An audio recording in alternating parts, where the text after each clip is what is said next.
Hello and welcome to Eyewitness Report. I am Untitled. This week's edition of the program examines the security situation in Imo State and how security operatives raided criminal hideouts and nabbed 30 suspected kidnappers in 2 communities. We also return to Taro-llegbun community in Lagos State, where residents are now relieved of fear of being sacked from their homes. Join us for these and more on the program. Following the incessant violent crimes in Imo State recently, Governor Hope UZODIMMA gave a marching order to security operatives to stem the tide of kidnapping and other forms of criminality so that residents and visitors can enjoy the state without fear. To this end, a raid was carried out in 2 communities. Houses and shops in Uda community, Osu local government area of Imo State, are noticeably deserted and placed under lock and key.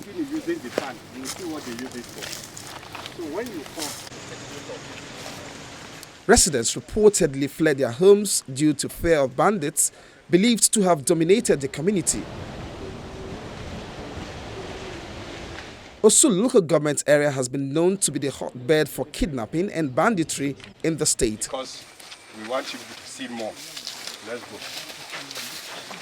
In a bid to restore order, the Joint Security Task Force in the state comprising the Army, the Police and the DSS stormed Uda and Lilu, a neighboring community in Ihiala, Anambra State, which has been converted to hideouts for criminals.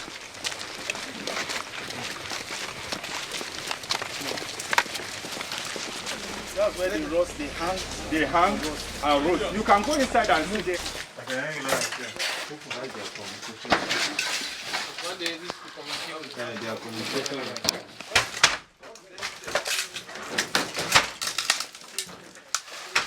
During the raid, several suspects were arrested. Vehicles and properties suspected to have been stolen were recovered.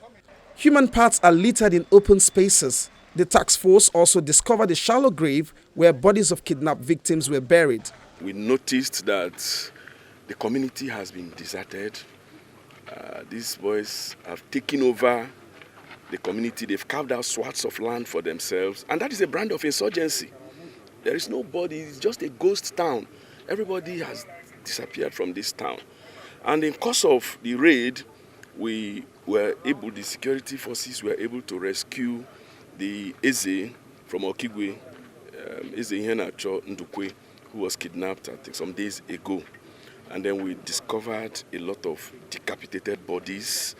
And surprisingly, in the 21st century, we noticed that people practice cannibalism here. Because we saw human flesh being roasted. You know, so it was an eyesore. And we recovered a lot of vehicles. We saw a lot of dead bodies. What they do is to kidnap. They kill some of them they behead them, and then they roast. Of course, they engaged the security forces, the military, the police, and the DSS. They engaged us, and we've made a lot of arrests. The traditional ruler of Amagu, Ihube community in Okigwe local government area of Imo State, who was kidnapped some days ago, was among those rescued. They came to our Okigwe local government on Saturday night and picked 2 of the traditional rulers and 2 other young boys and took us to that place. So unfortunately, one of the traditional rulers is no more. And by God's grace here, I want to thank His Excellency for prompt action and thank the gallant security operators who came timely to rescue us. One of the female suspects, Precious Ude, denies being a member of the gang. She says she was kidnapped alongside 5 other girls. I'm not a member. I've not even eaten human body before. I've not even held gun before. They asked me to join them. I said no, I cannot. I cannot kill my fellow human being for nothing. So can you just narrate a little what the kind of things you've seen in that place? They killed one army man, and this man here, they kidnapped him in the night with one fair man there. So they kidnapped them. They killed some. That day we came, they show us human head that if we tell government anything about this case, that they are going to cut off our head.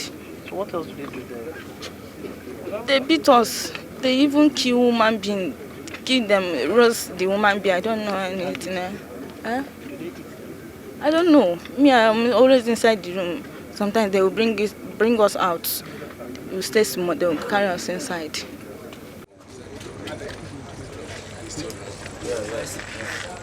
The suspects were taken to the command office of the DSS and paraded before Governor Hope UZODIMMA.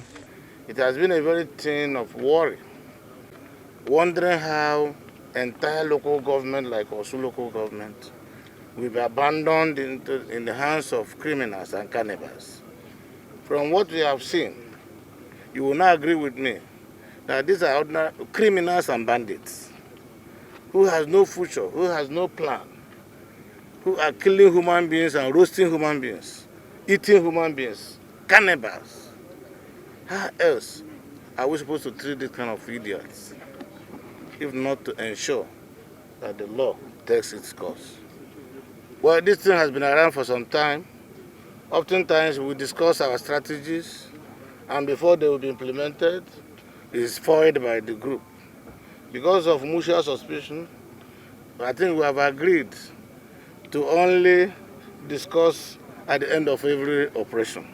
So I don't want to encourage security agencies to tell anybody how they intend to continue this fight. But I know the new strategy is working, and my government will give them every support they need to ensure that there is peace in Imo State, and then Imo people will be better off for it. If you recall, several months ago, I did tell the whole world that this insecurity is contrived and sponsored by enemies of the state, particularly some aggrieved politicians who doesn't like peace and who doesn't want the progress of Nigeria. But today, I think we can go home and continue to thank the Almighty God. And I want to commend the security agencies in Imo State, the DSS, the Army, the Navy, the police, the Civil Defense, all of them, for putting their heads together and making sure that at least Imo people will come home to celebrate Christmas. Acting on intelligence report that some of the fleeing bandits are planning to regroup, members of the task force returned to Osu 4 days after the initial raid. This time, they discovered over 10 decomposing corpses, including one identified as the body of a traditional ruler. In order to restore the dignity of the human persons that were grossly violated by the hoodlums, the state government, through its health agencies, accompanied the security forces to the camp this morning to excavate and exhume some of the bodies, and that is exactly what they have done, so that they could be given proper burial.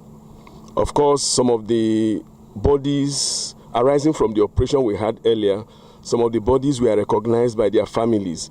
So family members of those the deceased also joined us to the camp this morning, where we went to the pit to evacuate the bodies.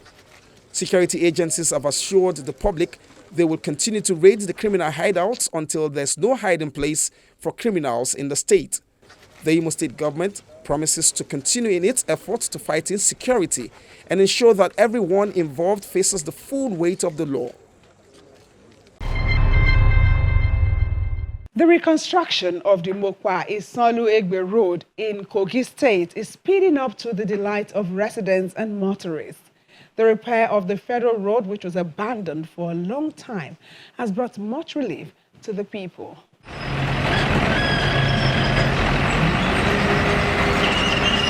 Earth-moving machines scraping the surface of MOPA-ISANLU-EGBE road in readiness for construction.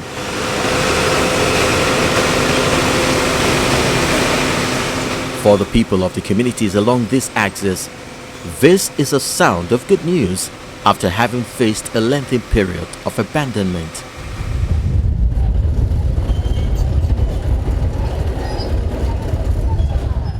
It's quite like a dream to them, And they, led by their traditional ruler, have come out not to only see for themselves what is happening, but to also pray for the brain behind this initiative.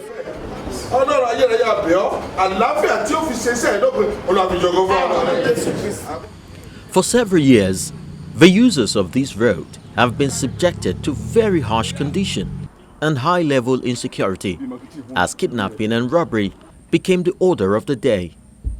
I know during Goodluck Jonathan regime, this road was awarded from Kaba, and flag off took place that particular moment. And the road was, I think it was the consultant or the contractor came from Kaba, started from Kaba, and handed it at this what is it called, Senator Dino's main town, and stopped. So the road has been the major problem. They award contract and nobody follow it up. And once who in the society get what their share, they abandon the contract. It was abandoned. And let me even tell you, I think recently this particular government of President Buhari re-awarded the contract again. Up to this moment, the contractor is nowhere to be found. And people are suffering every day on this road. Even the drivers, who all agree that the road is the shortest route to Kwara and Lagos, have had to spend endless man-hours on the road to get to their destinations. The road is bad too much. It's too much. So motor cannot follow federal road again or to enter Isabus to go double cross for another place. It had taken community efforts to keep the road motorable, all destinations accessible. The economy had been badly affected and the damage is unquantifiable. For days here, movement the people will be stuck here. There will be no vehicular movements. And all you see is that when the people now understand that vehicle are no longer coming to the community or the passage for vehicular movements, the community took the initiative by creating what you are seeing here as an alternative route for the people. It's usually very dusty and could become a death trap for motorists whenever it rains. All these are about to change as work continues in earnest at the site.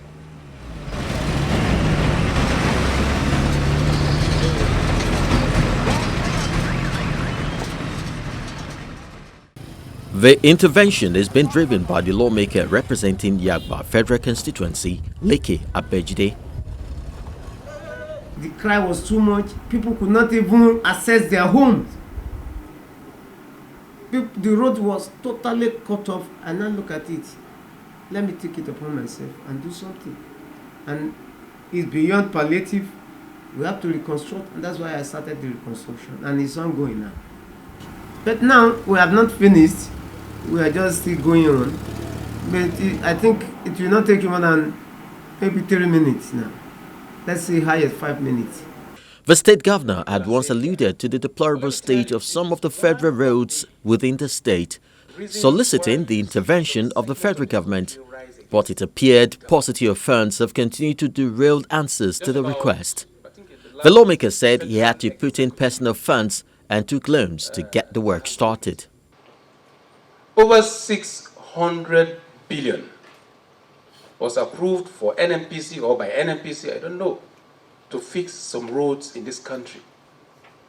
We were told that those roads that were selected are economically viable ones. And then no single Kogi economically viable. That is what we were told. Since 2016 till date, I visited the Honorable Minister of Works, His Excellency Babatunde Raji Fashola, 3 times in his office. Quote me this. I have made several calls to him about Kogi federal roads. We are still where we are since that time. Numerous trucks plied the MOPA-ISANLU-EGBE road, causing further damage. For now, the people are very optimistic that the road from Iluagba to MOPA and Isanlu will not be abandoned, judging by the pedigree of the lawmaker. I know he's using his personal fund for this. There's no government allocation for what he's expecting. The traditional council here, we still have to write to the ministry and ensure or compel the company to meet with the honorable. And for your information, this has been fully paid for, so it's not a project that will be abandoned along the line. If all goes well, this personal effort will ensure a smooth ride for those who will be traveling through this road during the Yuletide. However, the government must prevail on those previously awarded the contract to return to site and speed up the reconstruction process so as to ensure other parts of the road also get due attention.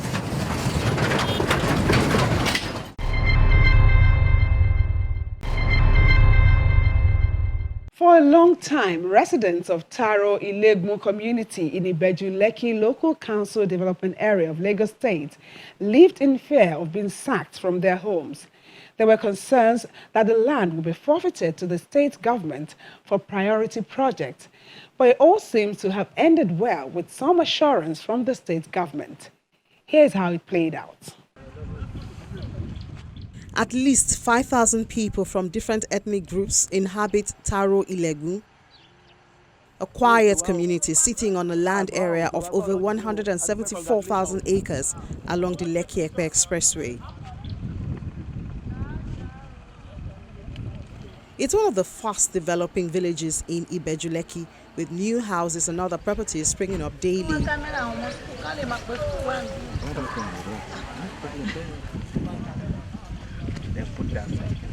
These seeming physical developments are not unconnected to the fact that Taro-llegbun is situated in an area that's becoming one of the most sought-after locations for real estate developers and other investors.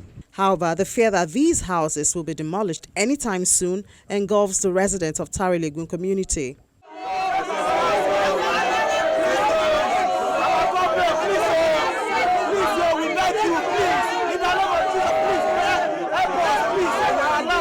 In the course of regularizing their status as landowners, an order of eviction came up. Their disapproval to the decision of the Lagos state government on the planned takeover of the land, they embark on another protest to draw public attention.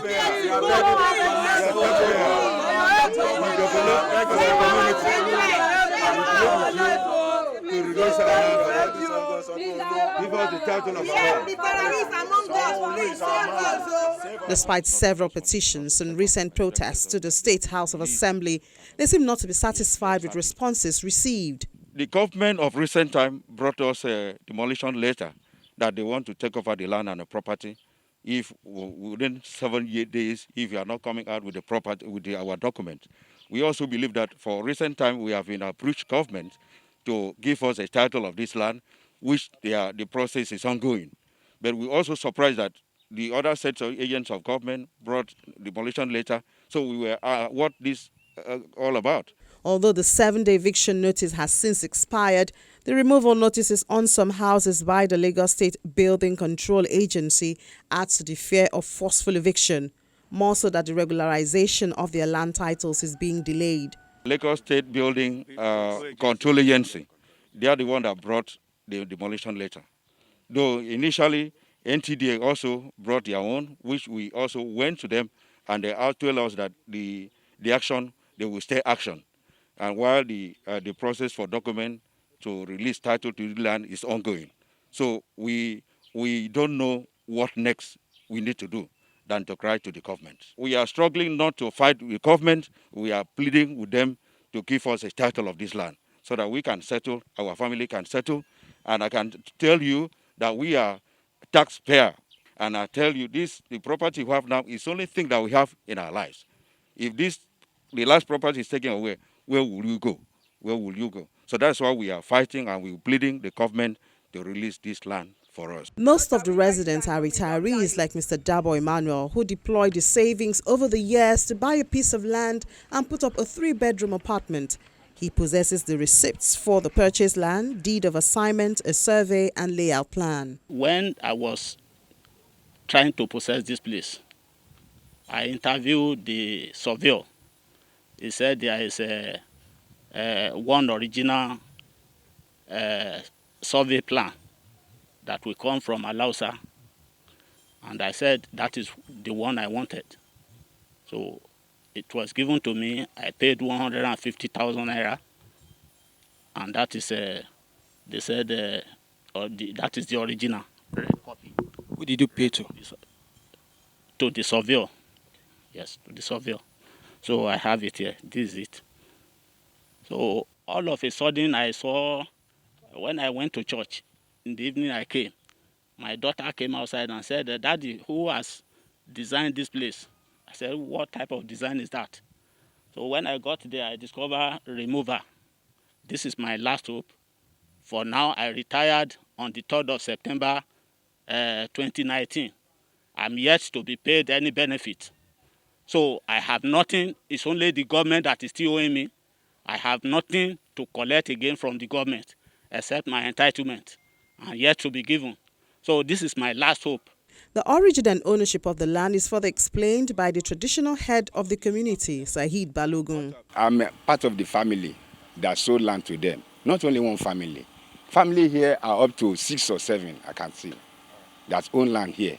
And everybody has their own clients. Our grandfather settled here at the year 1814.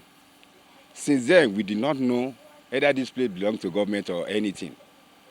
But in 2006, when government was about to claim the other side of the road for PAU, they called Pan-African University. They called all the 13 families owning that land that they wanted to allocate that place to PAU.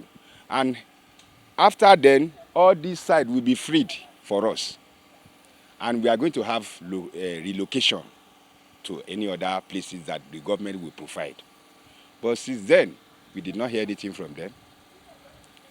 The only thing we see, about 3 years ago, suddenly we see some people from Alausa came to our settlement here, begins to mark houses. We near them, what for? They said this place is government land. We said government land, government has acquired the other side of the place for Pan-Africa. Eleganza too have acquired part of the land. What we observe at the beginning is that all this area belongs to Agric, and that from that Agric may be changed to residential. That is our belief by then. On that belief, we stand to sell land for them. And they too, they went to Alausa, they made it that it's Agric, but can be changed to residential. But just of a sudden, when we are hearing industrial, we've not heard that before. Investigation reveals that none of the aggrieved residents has the certificate of occupancy and building plan approval in their possession. Reacting to the allegations, the General Manager of the Lagos State New Town Development Authority, Mr. OLAKUNKLE John, says the land is committed to Iberekodo and Kaitoro New Town Development schemes. There may be a soft landing for all parties. I knew they have written to House of Assembly. They have informed me, and they have even called me on the matter. Likewise to all other places. But as I've said, in view of their appeal and the level of development, demolition may not take place. But they agreed that they could buy an illegal parcels of land. And the land belongs to Lagos State governments, and the area is part of our schemes. My advice that they should conduct themselves properly and be patient. That is what we told them the other time. That they don't attack government officers. There are some areas we go and do our marking like that, and they attack our officers. There is a little bit of reported cases of attack. But when I go there, I told them that so far you knew that you are occupying a government land, you are here illegally, although you may be claiming that you have been here for over 10 years, that you need to conduct yourself properly, that you need to write a letter to appropriate quarters, as well as follow it up and be patient. Besides the problem of authenticating their land documents, residents of Taro-llegbun are also facing infrastructure challenge. Most of the public amenities on ground are outcome of self-help community and individual efforts to make the environment habitable. Since government is not yet ready to help us, we need to help ourselves.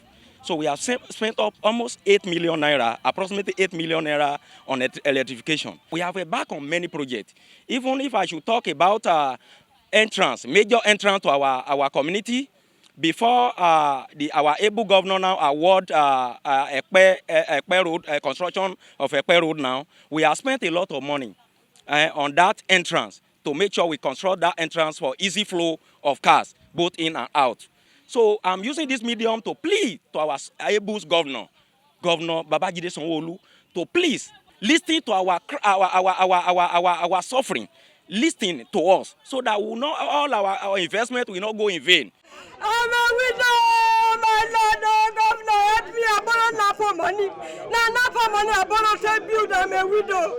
The position of the Lagos State New Town Development Authority may come as a relief to residents of Taro-llegbun, but until the regularization of their properties is complete, the apprehensions may be far from over.